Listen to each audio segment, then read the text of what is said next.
Soki ozali entrepreneur congolais, osalaka ba produit na yo yomoko. Alors toloba neti café, jus, mafuta mbila, mafuta nzoi, biscuit, miliki, sukali. Olingi pe kokotisa ba produit na yo na plateforme ya munene neti Amazon, Alibaba, to plateforme mususu ya e-commerce, bongo okoka koteka ba produit na yo na mokili mobimba. Alors nakanisi video oyo ezali po na yo po lelo na lingi tolobela likambo ya barcode.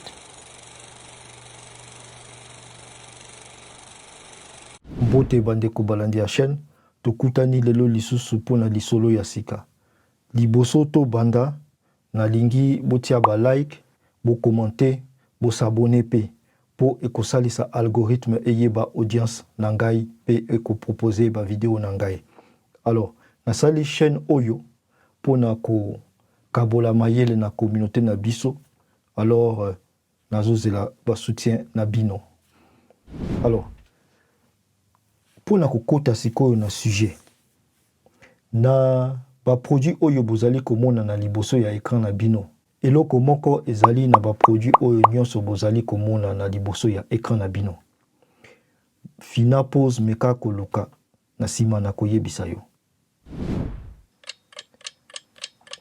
Alors, eloko oyo ezali na kati ya ba produit nyonso oyo bozali komona ezali barcode. Barcode oyo soki okei na ba supermarché. Okomona mutu moko avandi na sima ya caisse azali kolekisa ba produit oyo na liboso ya scanner. Scanner wana ezali ko scanner ba produit pona koyeba talo ya ba produit pona kosala facture bongo yo okoka kofuta. Kasi scanner wana ezali ko scanner nini? Scanner wana ezali ko scanner eloko oyo babengaka barcode. Soki olingi koteka ba produit na yo na plateforme ya monene neti Amazon, Alibaba, to plateforme mususu ya e-commerce, ba plateforme wana ya minene bakoyebisa yo o tia barcode na produit na yo. Pona nini? Barcode ezali nzela pona ko identifier produit na yo na mokili mobimba.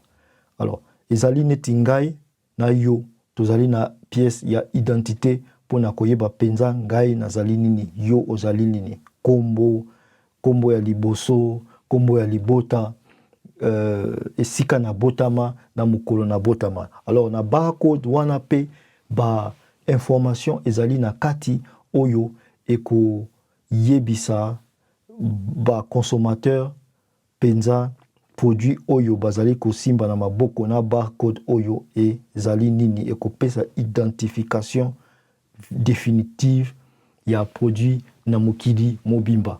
Alors tozali na lolenge ebele ya barcode. Toko tala nyonso te kasi toko tala mibale oyo eyebani. Alors ya liboso ezali oyo babengaka UPC, Universal Product Code. Wana ezali soki olingi ko identifier ba produit na yo pona koteka yango na États-Unis to na Canada. Sikoyo tozali pe na forme mususu ya barcode ezali presque ndenge moko neti UPC, mais ezali spécialement dédié pona koteka ba produit na Europe. Babengaka yango European Article Number. Wana ezali pona produit oyo eutaka epa ya ba compagnie oyo ezalaka na Europe. Sikoyo tokota na bozindo. Boyebi nini ezali na kati. Ba chiffre mibale oyo ezali na ebandeli. Mitano na 0. Ezali kolakisa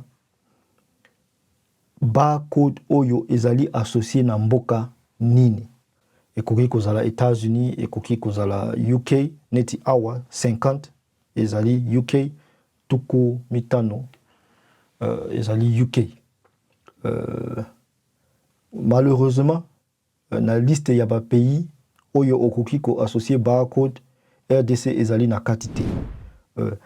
Nakanisi wana ezali peut-être musala pona ministère na yebite ya commerce to ya industrie bameka kobongisa likambo oyo po soki tolingi kozala mboka ya industriel oyo ekelaka ba produit ebele tolingi koteka yango na nzela ya e-commerce na mokili mobimba tokozala na posa ya kozala ya kokela ba barcode pona ba produit na biso oyo elakisi ke mingi tozalaka na nzela ya informel. Donc ebongi penza to luka kobongisa likambo oyo mais oyo ezali sujet mosusu. 50 ndenge bomoni 50 awa elakisi barcode oyo ezali associé na UK, United Kingdom elakisi na lopoto Royaume-Uni. Ba chiffre oyo ezali kolanda ezali kolakisa barcode oyo ezali associé na compagnie nini po ba compagnie basombaka lisanga ya barcode akoki kosomba ata 100,000 barcode po soki azana ba produit ebele ya koteka akozala na posa ya ba barcode akokende kosomba moko te akosomba lisanga ya ba barcode okoki na eteni oyo ya ba chiffre oyo okoki koyeba ok barcode oyo ezali pona compagnie nini awa ezali pona compagnie ya Coca-Cola. Bon, Coca-Cola ezali ya ba américain mais kasi ezali na ba sous compagnie ebele na mokili neti na Angleterre na Allemagne. Bon, nakanisi ke ezali pona sous compagnie moko ya Coca-Cola oyo ezali na Royaume-Uni. Chiffre oyo elandi ezali kolakisa produit oyo ezali penza produit nini. Awa ebimi Coca-Cola Original Taste ezali canette ya Coca-Cola. Coca-Cola azali pe na ba produit ebele azalaka na ba milangi ya verre, milangi ya plastique, ya munene, ya muke, azalaka na ba canette ya minene ya mike. Ba produit na ye nyonso soki compagnie asali produit ya sika alors alingi a identifier produit oyo akozwa numéro moko na constellation ya ba barcode oyo asombi pona ko identifier produit na ye. Soki yo pe par exemple osalaka café osalaka mafuta mbila olingi pe ko identifier produit na yo penza awa nde numéro oyo nde ekolakisa soki pona compagnie na yo produit oyo ezali nini penza. Na suka tozali na chiffre ya vérification oyo balobaka na anglais verification number. Alors ebongi boyeba na informatique to na électronique soki ozali na molongo ya ba chiffre po eyaka mingi alors ebongi ko vérifier soki chiffre oyo ekomi molongo ya ba chiffre oyo ekomi ezali na erreur na katite po erreur ekoki pe kosalema ezali neti nga nazali awa na internet nazali kotinda signal wana ezali molongo ya ba 0 na ba 1 mutu ezali kokende na internet tango ekokoma kuna mutu oyo akoyamba information wana akozanga pe verification number pona ko vérifier soki molongo ya ba 0 na ba 1 oyo na tindi epana ye ebebi te soki message oyo sango oyo ngai na tindeli ye ezali penza oyo na lingaki na tinda. Alors nzela ya ko vérifier yango ezali nini totala okozwa ba chiffre nyonso oyo ezali impair obakisi yango sikoyo ozwi ba chiffre nyonso oyo ezali pair donc ezali mbala mibale obakisi yango osali yango mbala misato soki obakisi nyonso résultat oyo ekobima okotala ezangi boni po okoma na nombre oyo ezali mbala tuku différence wana nde ekobima chiffre ya vérification. Alors, ozali entrepreneur congolais, ozali na ba produit na yo. Olingi koteka yango na ba plateforme ya minene ya e-commerce neti Amazon, Alibaba po batu na mokili mobimba ba koka kosomba ba produit na yo. Esengeli ozala na barcode pour na identifier produit na yo. Alors, barcode wana esalemaka ndenge nini, okoki kokela yango ndenge nini. Ezali simple. Okay, na site ya organisation GS1 bango nde bazali ko manager banque de données ya barcode nyonso na mokili mobimba. Ezali na États-Unis. Alors, na site wana okay na gs1.org au fini get your barcode. Soki au fini ozeli page ya sika ekobima.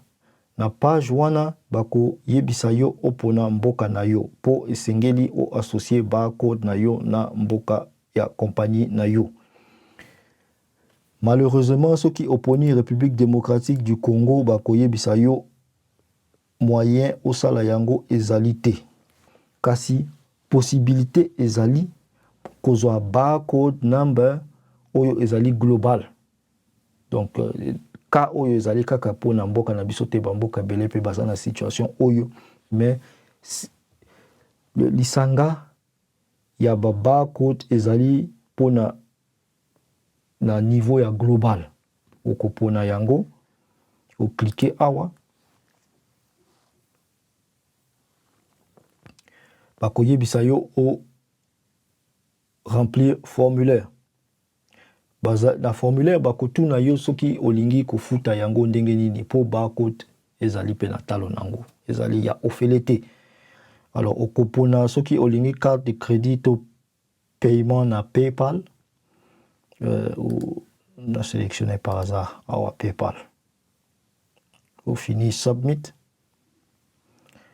Exact. Sikoyo awa bakolakisa yo ba étape okoleka pona ko somba barcode tina soka ndenge okufuta yango.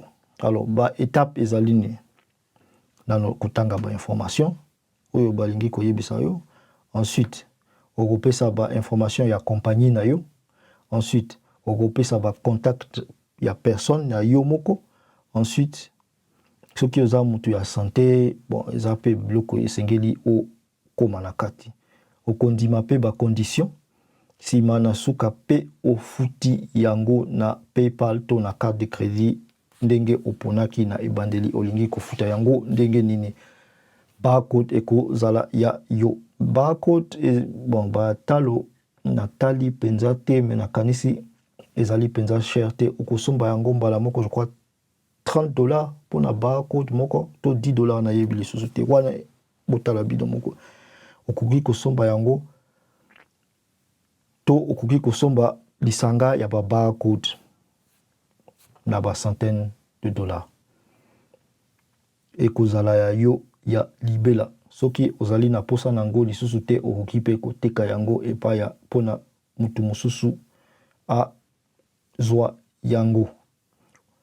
Ba site mususu pe ba proposaka ba service ya ko louer ba barcode.